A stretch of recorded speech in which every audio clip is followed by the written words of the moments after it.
योग वासिष्ठ की तीसरी कथा में आपका स्वागत है। अगर आपने पहली दो कथाएं अब तक नहीं सुनी हैं तो ज़रूर नीचे डिस्क्रिप्शन बॉक्स में दी गई लिंक पर जाकर उन वीडियोस को देख लीजिएगा। आइए अब देखते हैं वशिष्ठ और श्री राम के बीच के संवाद में आगे क्या हुआ।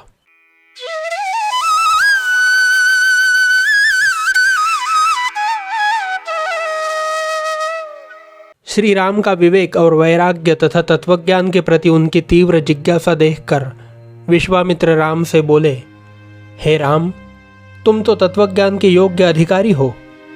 तुम्हें ज्ञान प्राप्त करने में कुछ भी आयास और समय नहीं लगेगा। तुम्हारा अज्ञान का पर्दा अभी पतला हो गया है।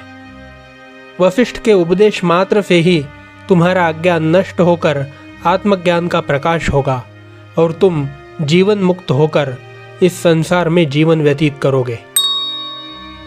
व्यास के पुत्र शुकदेव की भांति तुम ज्ञान के सच्चे अधिकारी हो और उन्हीं की भांति तुम्हें क्षण भर में ही ज्ञान हो जाएगा। तब राम ने पूछा, हे मुने, शुक के ज्ञान प्राप्त होने की कथा आप मुझे सुनाइए। तब विश्वामित्र ने उन्हें कथा सुनाई। भगवान व्यास के पुत्र शुक सब शास्त्रों में निपुण थे। एक समय उनके मन में यह विचार आया कि मैंने सब कुछ पढ़ लिया, किंतु अभी तक मुझे न परमानंद का अनुभव हुआ है और न ही यह मालूम हुआ है कि यह संसार कैसे उत्पन्न हुआ है और कैसे इसकी निवृत्ति होगी। यह सोचकर कि उनके पिता व्यास जी सर्वज्ञ हैं, वे ही उनकी शंकाओं की निवृत्ति करेंगे, शुक अपने पिता के पास गए और उनके सन्मुख उन्होंने अपनी जिज्ञासा प्रकट की।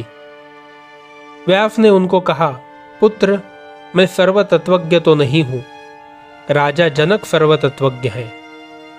तुम उनके पास जाओ, वे ही तुम्हारी शंकाओं की निवृत्ति करेंगे। शुकदेव पिता की आज्ञा पाकर मिथिला नगरी पहुंचे और राजा जनक के द्वार पर आकर उन्होंने द्वारपाल से राजा से मिलने का आशय प्रकट किया। द्वारपाल ने जाकर राजा से कहा कि द्वार पर शुकदेव खड़े हैं और आपसे मिलना चाहते हैं। जनक समझ गए कि शुकदेव तत्वज्ञान प्राप्त करने के निमित्त ही आए हैं। कुछ सोचकर उन्होंने कहा, खड़े रहने दो। शुकदेव 7 दिन तक द्वार पर ही खड़े रहे। 8वें दिन राजा ने पूछा, शुकदेव खड़े हैं या चले गए? द्वारपाल ने कहा, महाराज, वे तो उसी प्रकार निश्चल और निस्तब्ध खड़े हैं जैसे कि जिस दिन आए उस दिन थे। राजा ने कहा, उनको ले आओ और अंतःपुर में रानियों और सुंदर स्त्रियों के मध्य में उनको रखकर उत्तम प्रकार के भोजन कराओ और सब प्रकार के भोग भुगवाओ। शुकदेव इस परिस्थिति में भी 7 दिन रहे, किंतु न उनको वहां रहने से हर्ष हुआ और न शोक। न किसी वस्तु से उनकी घृणा हुई और न किसी के लिए इच्छा। राजा को उनके व्यवहार की सब सूचना मिलती रही। 8वें दिन राजा जनक ने उनको अपने पास बुलवाया। शुकदेव ने जनक को आदर के साथ प्रणाम किया। जनक ने कहा, शुकदेव, आप किस लिए यहाँ पर आए हैं? शुकदेव बोले, राजन, मैं यह जानना चाहता हूँ कि यह संसार कैसे उत्पन्न होता है और किस आधार पर स्थित है और कैसे इसका क्षय होता है।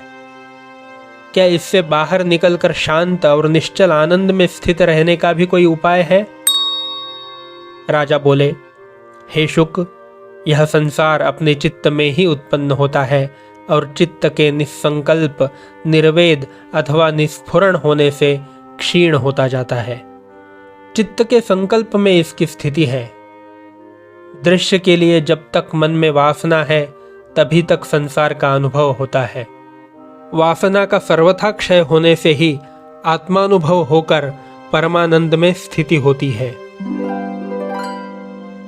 यह सुनकर शुकदेव मिथिला से सुमेरु पर्वत पर चले गए और वहां जाकर निर्विकल्प समाधि का अनुभव करके निर्वाण पद में स्थित हुए।